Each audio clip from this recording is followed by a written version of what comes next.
Welcome everyone to today's Explainer. Now, I want you to think of me as your lead exam physician, and right now we are opening the doors to the diagnostic clinic. We are focusing intensely on Cambridge IGCSE Physics, specifically the 0625 syllabus. But listen, the diagnostic strategies we're going to cover today, they apply equally to 0651, 0652, 5054, and even if you're doing early foundational work in 9702. So, here is the scenario. Imagine this. You walk into the exam room, you sit down, flip open the paper, and boom, you are faced with a massive multi-stage question on the turning effect of forces and the principle of moments. Your heart rate instantly spikes. You know the feeling, right? The symptoms of panic just start setting in. As an examiner, I see two types of candidates all the time. First, there's Alex. Poor Alex overloads his answers with raw physics facts. He literally just dumps equations onto the page with absolutely no structured analysis. It's like he's hoping the examiner will just magically find the right answer in the mess. Then there's Sam. Now Sam rushes the diagnosis. He completely misses the command word requirements. He's busy calculating when the examiner specifically asked him to describe, totally ignoring the specific context of the question. Both of these approaches, they lead to severely hemorrhaging marks. Today, we are going to look closely at their flawed answers, those dreaded red pen marks, diagnose the exact symptoms of a failing response, and prescribe the ultimate cure to get you safely into those top grade boundaries. So the absolutely crucial question is right here. Why do students find multi-stage analysis and method marks so incredibly hard? When we look at Alex and Sam's past papers complete with terrifying red pen marks scribbled all over them, we realize something important. The issue isn't that they don't know what a force is. No, the real disease here is cognitive overload. You see, multi-stage questions require you to hold multiple, complex variables in your head all at once. You're juggling forces, pivot points, perpendicular distances, and the dual conditions for equilibrium. When your brain is under severe exam stress, if you do not have a rigid, clinical framework to fall back on, you are going to drop method marks. You might actually get the final answer wrong just because of a simple, silly calculator error. But if your method was invisible to the examiner because your working out was an absolute mess, you lose everything. 0 marks. We need to transition your answers from messy, unstructured guesses into highly precise professional executions. And we're going to do that by breaking down the command words and applying the Peel framework. That's point, evidence, explanation, and link. Let's get into it. Okay, let's dive into this. Here is our treatment plan for today's explainer. First up, we've got the Physics Diagnostic Clinic. Second, we'll look at the anatomy of turning effects. Third, we are diagnosing examiner warnings. Fourth, the method mark strategy. Fifth, the problem-solving prescription. And finally, we wrap up with preventative exam care. We're going to transform those red crosses into green check marks. All right, Section 1, the Physics Diagnostic Clinic. Before we continue, subscribe to our YouTube channel, Ace the Exams at acetheexams_IGCSE to excel in your Cambridge examinations. Click that subscribe button and hit the bell icon right now. Let's start by walking into the very first word of our clinic, establishing the academic benchmarks required for the 0625 syllabus. This is really about understanding the fundamental rules of the game Cambridge wants you to play. You see, it's not just about what you know, it's about how you prove what you know. Now, what's really fascinating here is the stark distinction between analytical depth and superficial breadth. Remember Alex from earlier? Alex tries to show superficial breadth. Faced with a seesaw question, he writes down every single physics fact he can remember about gravity, mass, and weight. It's a complete brain dump. But the assessment framework strictly prioritizes analytical depth. Passing isn't about raw knowledge vomit, okay? It's about demonstrating procedural health and structured reasoning. The examiner desperately wants to see that you can take a complex scenario, like say a massive crane lifting a heavy load on a construction site, and isolate the exact specific variables that matter. They want to see your conceptual framework drawn out, step by step, including systematic analysis and evidence-based reasoning. That's what gets you the marks. Moving on to Section 2, the anatomy of turning effects. Okay, before we can fix the procedural errors, we must examine the vital signs of our physics topics. These are the core theoretical foundations that absolutely must be rock solid before you write a single word in that exam booklet. Look at this definition carefully. The moment of a force is the turning effect of a force, calculated as moment equals force multiplied by perpendicular distance from the pivot. Let me be very clear. The word perpendicular is the absolute heartbeat of this entire topic. So many candidates, just like our rusher Sam, grab the very first distance they see in the diagram, maybe it's a slanted beam length, and they just blindly multiply it by the force. Instant flatline, 0 marks. It must be the perpendicular distance from the line of action of the force directly to the pivot. When you write this equation down, you're actually setting up the foundation for your Peel framework. Your point is identifying that a turning effect is happening. Your evidence is writing down this exact formula. Your explanation is plugging in the specific correct numbers from the diagram. And your link is clearly stating whether this is a clockwise or an anti-clockwise moment. Do you see how that structures your answer perfectly? Which brings us right to equilibrium. By definition, this is a state where a system experiences balanced forces and moments. Think of this as the baseline state of physical stability.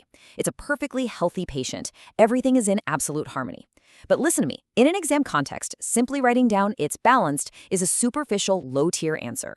To get the maximum marks, you have to decode the command words. If the question says state the conditions for a system to be in equilibrium, you cannot just write balanced and move on. You need the precise two-part diagnostic criteria. And this brilliantly illustrates exactly what those criteria are. Point directly to your screen right now and lock these two bullets into your memory forever. 1. No resultant force. 2. No resultant moment. True equilibrium requires both of these dual conditions, no exceptions. If you only write clockwise moments equal anti-clockwise moments, you are only giving half the diagnosis. That only satisfies the second condition, no resultant moment. But what if the whole seesaw is accelerating upwards into the sky? The moments might be balanced, but there is clearly a resultant force. You absolutely must state both to secure full marks. This is how top-performing students exhibit connected, conceptual understanding that easily transfers to completely unfamiliar exam contexts. Section 3. Diagnosing examiner warnings. Stop scrolling. Subscribe to our YouTube channel, Ace the Exams, at @acetheexams_IGCSE to excel in your Cambridge examinations. We've helped thousands of students improve by 2 to 3 grade boundaries.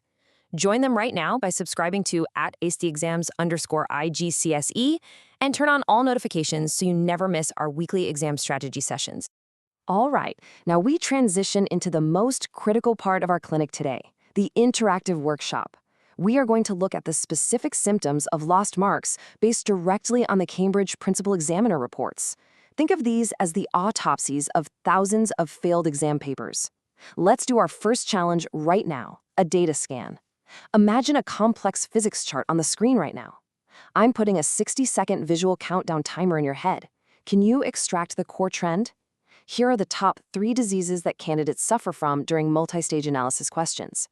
First, the wrong approach for the wrong context.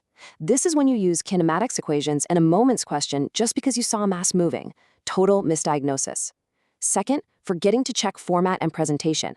This is the classic SAM symptom. Rushing through, skipping units, having impossibly messy handwriting, and leaving the examiner guessing what your final answer actually is.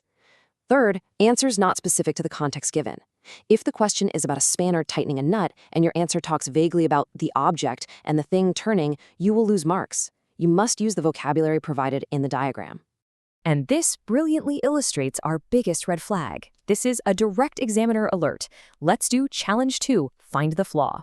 I want you to imagine a flawed sample paragraph from Sam. He writes, "The thing spins because the weight is heavy on the left side." Can you identify the sentence losing marks? Of course you can. It's all of it. Principal examiner reports reveal that candidates consistently confuse key terminology. The specific instruction from Cambridge: always define terms before using them in extended responses. If you are going to talk about the principle of moments, define it first. State clearly, for an object in equilibrium, the sum of clockwise moments about a point equals the sum of anti-clockwise moments about the same point. Once you define it, you've anchored your answer. You've set the ground rules. Moving to Section 4. The method mark strategy. Let's introduce the cure for these exam symptoms, the method mark strategy. This is where you finally realize that the final answer is only the tip of the iceberg. Marks are heavily awarded for the process, the formatting, and the logical sequence of your thoughts. Look at this comparison. Imagine Sam's superficial answer on the left, just a jumble of numbers. 5 times 2 equals 10. 10 equals 5 times 4, F equals 2.5. No units, no labels, no explanation. If Sam makes a tiny calculation error, he gets 0. Now look at the professional execution on the right. Let's do challenge 3, speed writing. Imagine a 30-second timer counting down to write one perfect Peel paragraph. The professional candidate uses proper headings, taking moments about the pivot.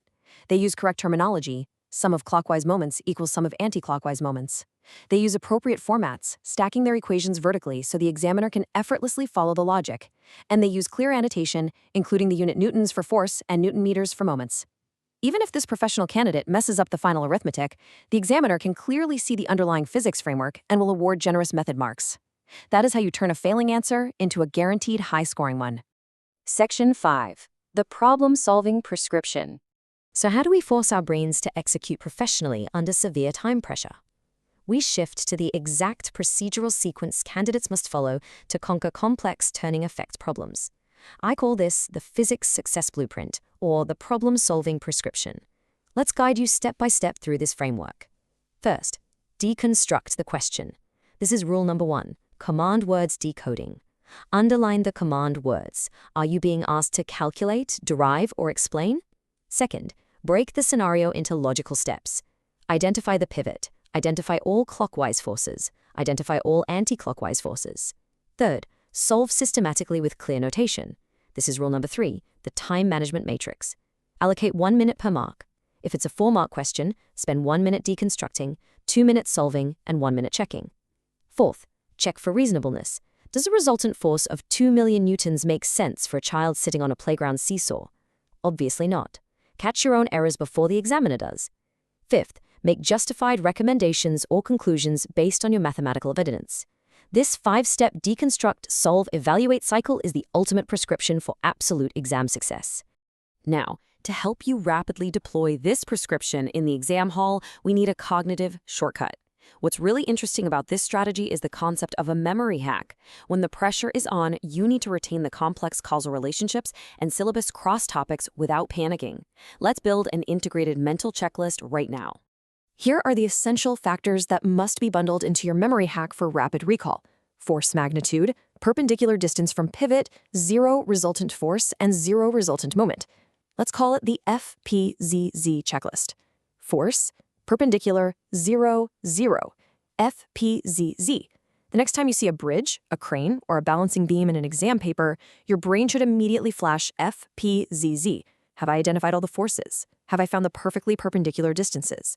Have I explicitly stated that the resultant force is 0? Have I explicitly stated that the resultant moment is 0? If you meticulously tick off all 4 of those boxes in your written response, you are practically forcing the examiner to give you top marks. Section 6. Preventative exam care. We've diagnosed the issues, we've prescribed the method, and we've given you the FPZZ memory hack. Now, how do we bulletproof your future answers through critical evaluation? Top-scoring candidates don't just calculate, they evaluate. They apply these preventative measures to evaluate evidence quality effectively. Look at these elements. Identify limitations. Maybe the ruler in the experiment isn't weightless, meaning its own mass creates a turning effect. Acknowledge assumptions made. Did you just blindly assume the pivot is frictionless? Consider alternative interpretations. What if the force isn't applied perfectly perpendicularly? And finally, justify decisions with evidence. Always use your calculated numbers to support your final written statements. This is the highest level of physics mastery. It shows the examiner that you don't just know the formulas, you understand how physics models reality and exactly where those models have limits. By combining command word decoding, the Peel framework application, and your time management matrix, you've got a system that guarantees top marks. We've reached the end of our diagnostic clinic today, but your active learning, it's just beginning. I want to leave you with this provocative final thought. How will you apply this evaluative thinking, this FPZZ checklist, and the Peel framework to deconstruct your very next past paper question? Will you be the student who overloads facts like Alex, rushes like Sam, or executes with professional methodical precision? The choice and the grade boundary is entirely in your hands. Students who implement these physics strategies see an average improvement of 2 grade boundaries, but only if they practice consistently with our weekly explainers. Here's your final reminder. Subscribe to our YouTube channel, Ace the Exams, at @AceTheExams_IGCSE to excel in your Cambridge examinations. Subscribe right now to @AceTheExams_IGCSE and click that bell. Don't let another exam pass you by. Drop a comment below with your target grade for physics and the biggest challenge you're facing. Our team responds to every comment. Like and share this explainer with a study partner. Ace the Exams. Your Cambridge success starts here.